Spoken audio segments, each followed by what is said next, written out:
Hello dear students. आज हम कल के जो वीडियो हम लोग पढ़े थे कम्बिनेशन इन रेसिस्टर, आज हम एक नया कंसेप्ट पढ़ेंगे।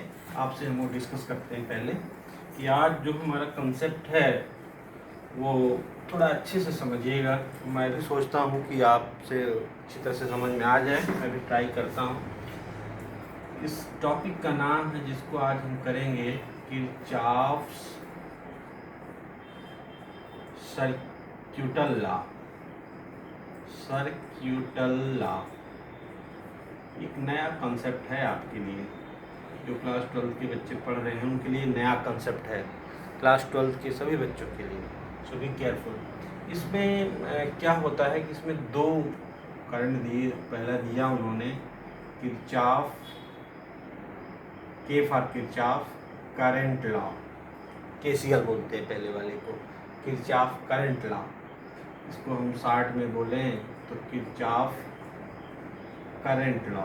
एक्चुअली ये करंट से जड़ित। दूसरा है केवीएल, केवीएल यानी किरचॉफ वोल्टेज लॉ।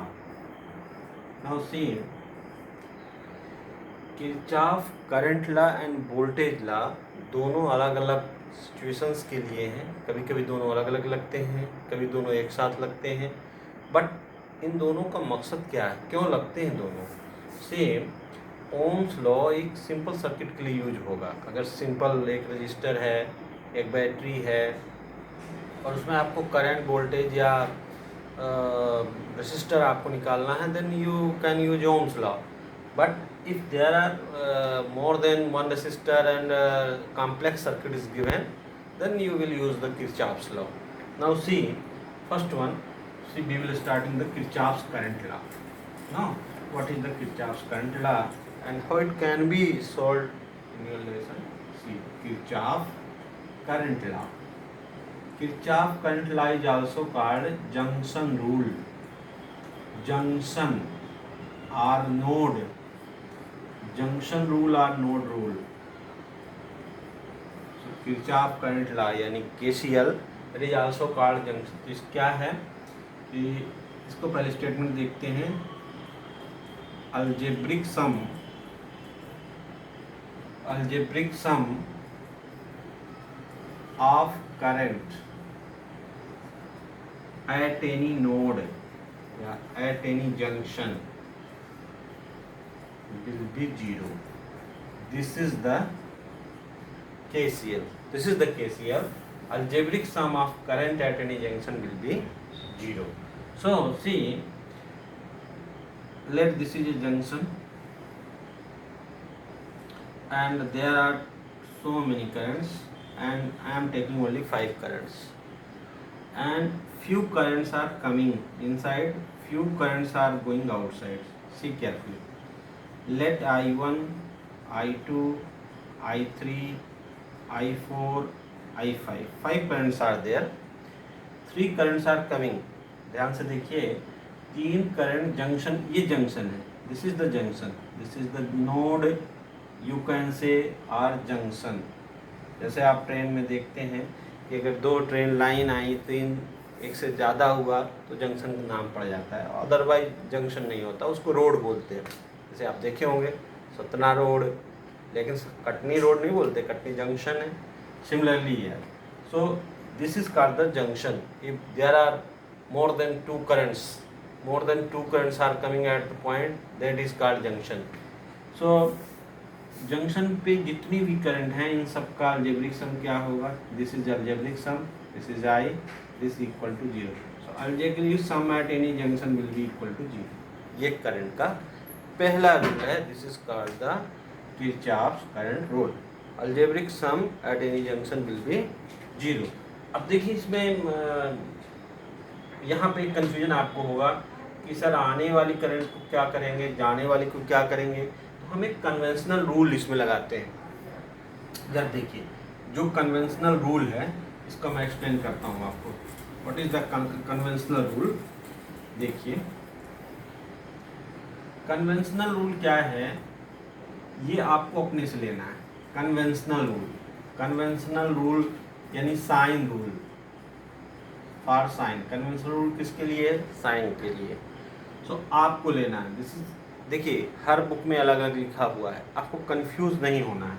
आप दो दीजिए, करंट कमिंग, एक को किसी को ले लीजिए, coming to junction will B positive, ये आपके ऊपर है, आप उसको प्लस ले रहा है कि माइनस, लेकिन जो लेंगे वो फाइनल करेंगे, उसी को हर जगह लगाएंगे।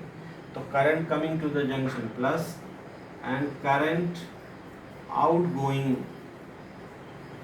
From junction will be minus, ये आपके ऊपर है, आपको ऐसे नहीं लेना है। You want that current coming to the junction, you want to take negative, it's okay, no problem, no confusion, and current out going from junction आप इसको प्लस ले लीजिए, कोई प्रॉब्लम नहीं है, लेकिन जो लीजिए उसी पे कंफर्म रहिए, उसमें फिर बाद में चेंज नहीं करना सर्किट में। लेट्स सी, जैसे मान लो ये आपका हमने बनाया था, ये डायग्राम हमने अभी निकाल दिया था, तो ये I1 है, I1, I2, I3 और these are going outside, so let I4, let I5। What happen here? Current आने वाली प्लस, तो 3 आ रही है, I summation I equal to 0, यानी सभी करंट का सम क्या होगा? 0। I1 plus, then I2 plus, then I3 plus, but here I4 and I5 will be negative, why? They are going outside, plus minus I5 equal to 0। So what you write here? I1 plus I2 plus I3 minus I4 minus I5 equal to 0. Then what you will write? I1 plus I2 plus I3 equal to I4 plus I5. What you concluded here? कि sum of incoming current, sum of incoming is equal to sum of outgoing. So Kirchhoff current law का एक दूसरा format ये है, जिसे बोलते हैं explanation. एक तो फॉर्मेट ये है कि eight any junction summation of the current will be 0, but the current coming को एक डायरेक्शन दे रहे हैं, एक प्लस दे रहे हैं, तो करंट आउट गोइंग को दूसरा साइन दे दीजिए, और उसके बाद आप सब अलजेब्रिक सम कर दीजिए, आप भी क्लियर कट निकलेगा कि sum of incoming equal to sum of outgoing. लेकिन यहाँ आप अगर जैसे फोर्स लगाया गया और फोर्स लगाने के बाद, या मोमेंटम इवेंट के पहले या मोमेंटम इवेंट के बाद, तो आप बोलते थे कंजर्वेशन ऑफ मोमेंटम, या यहाँ क्या आप कंजर्वेशन ऑफ करंट बोल सकते हैं? आप बताइए, क्या आप कंजर्वेशन ऑफ करंट बोल सकते हैं? No, this is not a conservation of current, this is a conservation of charge. ये चार्ज का कंजर्वेशन है, KCL कंजर्व्स चार्ज। इस बात को आप ध्यान से रखिए, सब बुक्स में ये नहीं मिलेगा, लेकिन आपको क्लियर करना है। KCL means Kirchhoff current law conserves the charge. Kirchhoff current law do not conserves current, although the mathematical relation shows that sum of all the incoming current equal to sum of outgoing current, but the current constituted from the charge, so that's why Kirchhoff current law conserves the charge. It's okay, clear हो गया कि आने वाली current equal to जाने वाली current, या इस तरह से याद करो, या किसी जंक्शन पे sum of current will be equal to 0। बहुत सही, बिल्कुल क्लियर हो गया। इसमें एक ही लाइन में याद रखना, ये इसका एक्सप्लेनेशन हो गया।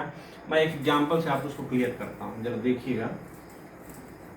मैं एक एग्जांपल दे रहा हूँ आपको, इधर डायग्राम देखिए। इस डायग्राम में मैं यहाँ से एक सर्किट बनाया, सर्किट पे मैंने यहाँ पे 5 वोल्ट कर दिया, करंट इधर जाएगा, इधर आएगा, यहाँ पे हमने एक जंक्शन कर दिया, ठीक है, इधर आगे हमने करंट दे दिया, फिर यहाँ एक जंक्शन कर दिया, इसको यहाँ कर दिया, फिर आगे हम यहाँ से एक और निकाल दिया करंट, और इसके बाद हमने इसको क्लोज कर दिया और ऐसे कर दिया, ठीक। ये सर्किट हमारी बन गई। Let's see what happens.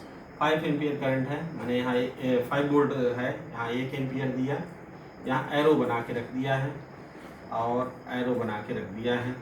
अब आपसे हम पूछते हैं कि I1, I2, I3, I4, I5 की आप वैल्यू बताओ हमको, और हमने कुछ भी नहीं लिखा है, सिर्फ ये बोल रहे हैं कि ये 1 एम्पियर है और ये वैल्यूज़ हैं, इनके कुछ नाम दे दो। जैसे इस करंट को हम दे देते हैं, जैसे मान लो कि ये करंट है, इस करंट को थोड़ा बढ़ा देते हैं ताकि मैथमेटिक्स कुछ मिल जाए। 2 एम्पियर, ये हो गया मान लो 1 एम्पियर, ठीक है, मैंने ये दे दिया। अब I1 बताओ कितना होगा, I1 कितना होगा। चलिए KCL लगाओ, इस जंक्शन पे KCL लगाओ। आने वाली करंट कितनी है, 2 एम्पियर।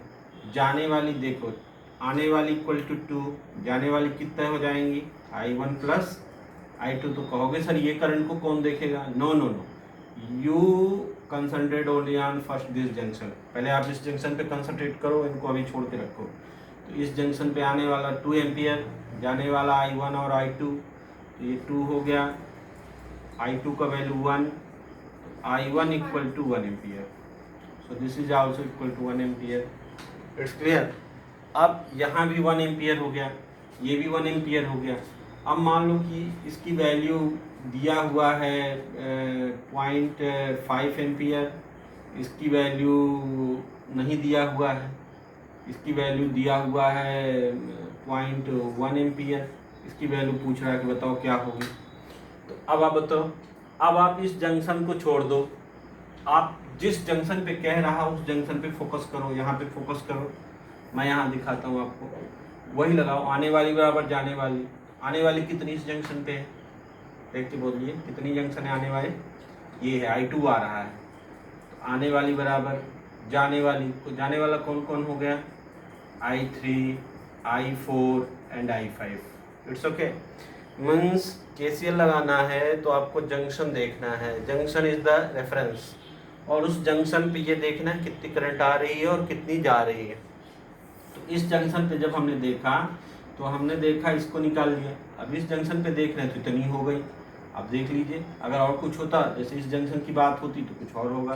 फिर हम यहाँ पे लगा रहे हैं, I2 कितना है 1, I3 कितना है बोलो 0.5, I4 कितना है नहीं पता, I5 कितना है 0.1। तो क्या हो गया 1 इक्वल टू 0.6 प्लस I4।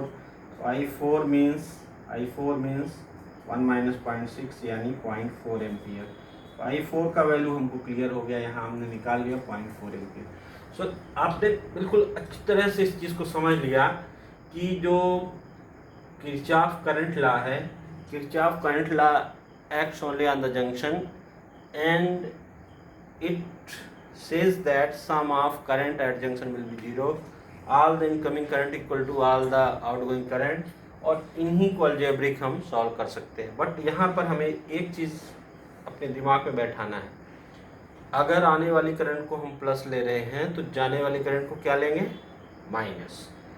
ये ऐसा बिल्कुल क्लियर नहीं है कि आने वाली को ही प्लस लेना है और जाने वाली को ही माइनस लेना है, इसका उल्टा भी आप कर सकते हैं। लेकिन जो करें उसी को ही आप बार बार करेंगे हर केस में, मतलब केस में बदलेंगे नहीं। उसी में आप आने वाली को प्लस करो, अगले वाले में आने वाली को माइनस कर दो, या जाने वाली को प्लस माइनस, उल्टा नहीं करना फिर। ओके, तो ये चीज़ आपको क्लियर हो गई, जिसको हम समझ रहे हैं कि आप पढ़ेंगे और इसको आप कर लेंगे। इससे रिलेटेड क्वेश्चंस उतने नहीं रहते, लेकिन जब हम KVL को सॉल्व करते हैं तो ये KCL अपने आप यूज होता है। ऐसी बहुत सी रूल्स हैं जो इंडिपेंडेंट नहीं लगते, वो किसी और के साथ अप्लाई होते हैं। तो KCL अप्लाई होता है KVL के साथ में, अकेले नहीं अप्लाई होता है, तो इसलिए आपको ये देखना। अब हम KVL पढ़ने की कोशिश करते हैं, थोड़ा सा पढ़ेंगे, ज़्यादा अभी आज नहीं करेंगे KVL को। बस KVL का आप किरचॉफ वोल्टेज लॉ देखिए, इसको देखिए, हम कई बुक्स में कई तरह से पढ़े हैं। जैसे अगर आप SC वर्मा की बात करो तो SC वर्मा में एक दूसरा लॉजिक है, कुमार मित्तल या कंप्रहेंसिव में दूसरा कंसेप्ट है, प्रदीप में दूसरा कंसेप्ट है, NCERT में दूसरा कंसेप्ट है। जो NCERT में है वो थोड़ा सा SC वर्मा से मिलता जुलता है, लेकिन बाकी सब रेफरेंस बुक्स में वही है। लेकिन लास्ट में फाइनली आप चाहे किसी को अडॉप्ट करिए, there is no any confusion. आप किसी भी रेफरेंस का मेथड अडॉप्ट करें KVL में, आपको लास्ट में वही आएगा जो मैं क्लियर कर रहा हूँ।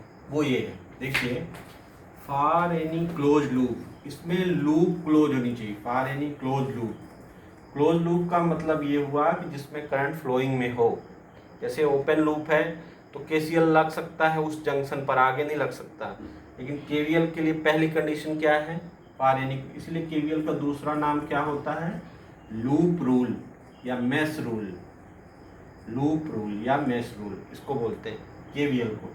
For any close loop sum of all EMF will be equal to sum of product of current and resistance. See carefully, sum of all EMF will be equal to the sum of product of current and resistance.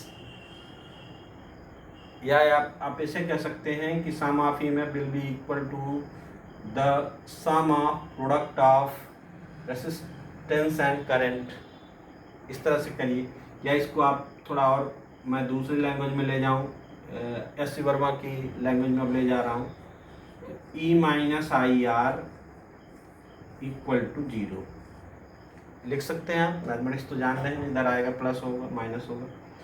अब आप जो यहाँ लिखा हुआ जरा मेरे को बताओ ये क्या है, ई माइनस आई आर क्या है, when circuit is close loop current is flowing discharging में क्या होगा, डेल्टा वी, यानी कि V is equal to 0, V minus I R, या potential drop, this is the sum of potential drop, sum of potential drop in any circuit, not junction, in any circuit will be 0।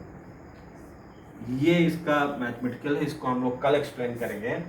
लेकिन सम of potential difference ये कहाँ से आया V, क्योंकि V equal to E minus I R. अब यहाँ आप small R या कैपिटल आर यूज़ कर सकते हैं, क्योंकि अगर सेल यूज़ कर रहे हैं तो स्मॉल आर भी होगा, लेकिन स्मॉल आर और कैपिटल आर का नेचर तो रेसिस्टेंस ही है, इसमें कंफ्यूज नहीं होना कि किसी बुक में स्मॉल आर लिखा, किसी बुक ने कैपिटल आर लिखा, सर आपने कैपिटल आर लिखा तो ये दोनों गलत, कैसे कन्फ्यूज़न हो गया। नो, आप यहाँ स्मॉल आर भी यूज़ होगा, सेल है, कैपिटल आर भी हो सकता है, बट आर मीन्स रेसिस्टेंस है, इंटरनल एक्सटर्नल पे बस आप फिजिकल सिग्निफिकेंस उसका अलग अलग है, लेकिन आपको मैथमेटिकली इस तरह से यूज़ करना है। तो समेशन इक्वल टू सेल, तो किसी जो ओल्ड बुक्स हैं कुछ बुक्स में ये यूज़ किया हुआ है, कुछ बुक्स में इसको यूज़ किया हुआ है, कुछ बुक्स में इसको यूज़ किया, दोनों एक ही हैं, क्योंकि E minus I R is V, तो sum of potential drop in circuit is 0, sum of all the currents at junction is 0, इसलिए इसका नाम है केवीएल, किरचॉफ वोल्टेज लॉ। अब कल अगले वीडियो में हम एक सर्किट सॉल्व करेंगे, जिस सर्किट में दोनों लगेंगे वो बहुत ही इम्पोर्टेंट वीडियो होगा, उसको आप बहुत अच्छे से देखिएगा, जिसमें हम कैसे केवीएल और केसीएल एक साथ अप्लाई करते हैं, फिर उनकी जो इक्वेशंस बनेंगे उन इक्वेशंस से हम कैसे करंट और वोल्टेज रेसिस्टेंस जो हमको चाहिए वो निकाल सकते हैं, तो जिसको हम लोग कल करेंगे। कुछ जो बेसिक चीज़ें हैं एक बार और देख लीजिए, क्या साइन कन्वेंशन इनमें लगेगा, कब ई और आई प्लस या माइनस होंगे, तब उसको हम लोग देखेंगे, अगले कंसेप्ट में हम लोग देखेंगे। तो किरचॉफ ने 2 रूल दिए, सिंपल सर्किट को सॉल्व करने के लिए ओम्स लॉ है, लेकिन थोड़ी कॉम्प्लेक्स सर्किट है, then we can use Kirchhoff circuit law. There are 2 laws, Kirchhoff current law, Kirchhoff voltage law, and both used together sometimes, both used separately, but it is important to how to apply Kirchhoff's law. सबसे पहले Kirchhoff's law को लगाना कैसे ये सीखना है हमें, क्योंकि अगर वो चीज़ हमको क्लियर हो गई एक बार, फिर हम उसको 2-4 क्वेश्चन में प्रैक्टिस करेंगे, देन हमको कॉन्फिडेंस आएगा। तो इस तरह से हुआ, अगले वीडियो में हम इसका एक्सप्लेनेशन करेंगे। Thank you.